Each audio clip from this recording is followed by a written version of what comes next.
Нұрсұлтан Назарбаев тұңғыш президент күнін алып тастау, мерекелер күнінен қатарынан алып тастау туралы ұсынысты әлеуметтік даму комитеті берді. Енді біз білеміз ғой, енді сіз қателеспесем, кезінде осы тұңғыш президентке ескерткіш қоюды ұсынғансыз. Бүгін қолдап дауыс бердіңіз бе осы неге? Бүгін ұсыныс тасталды. Бірінші оқылып, 11 айдың 25 жұлдызын бізде республика күні ретінде қазір бекітіліп жатыр. Негізгі декларация қабылданған. Енді ол тұңғыш президенттің күні жалпы алғыс айту күнімен қатар жалпы календарда қалатын болса да демалыстар тізімінен, яғни күндер тізімінен алып тасталды. Сіз осы норманы қолдап дауыс бердіңіз ба? Жалпы жаңа бірінші оқылымда біз баршамыз 98 депутаттың барлығы дауыс берді.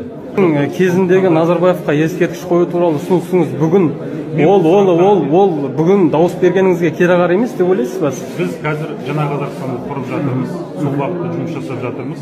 Болар іс болды, бояу ісін. Кереғар емес. Нақты өзіміздің әділетті, әділ Қазақстанды құруға қарай бағыттамыз. Сол бағытта жұмыс жасап жатырмыз. Яғни кереғар емес. Әрине кереғар емес.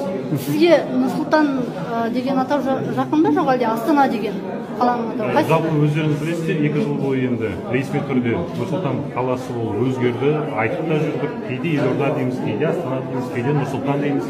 Бірақ енді қазір жалпы қоғамдағы сұранысты өздеріңіз көріп отырсыздар, ұсыныс берілді, талқылауға түседі. Әлде бұл бойынша нақты мәселе. Жеке пікіріңіз Астана. Өзіңіз қалай 2 жыл бойы қандай атаумен атап жүрдіңіз? Мен ресми түрде Нұрсұлтан қаласы деп атап жүрдім. Енді қазір қолдаса, Астана деп атап жүрдім, Елорда деп атап жүрдім, басқа қала деп атап жүрдім. Сіз ескерткіш қоюға ұсындыңыз, енді бүгін осылай дауыс беріп отырсыз. Мен сізге тағы да айтамын. Сонда ертең басқа ұсыныс шықса, оған да келісе бересіздер ме? Бұл 200-лік емес пе, мысалы? Қаңтарға дейінгі Қазақстан мен қаңтардан кейінгі Қазақстанды салыстыруға келмейді.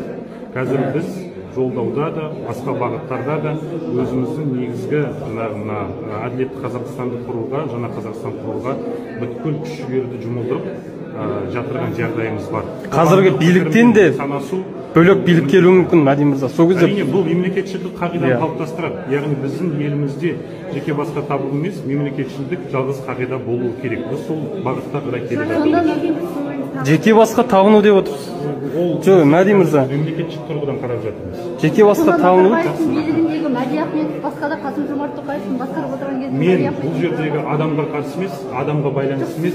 Мен сізге айтып тұрмын, мен сізге тағы да бір рет айтайын. Бұл жерде адамға қарсы емес, бұл жерде мемлекетшілік тұрғыдан қарап отырмыз. Яғни алдағы перспективада мемлекетіміздің қалыптасуы тұрғысынан.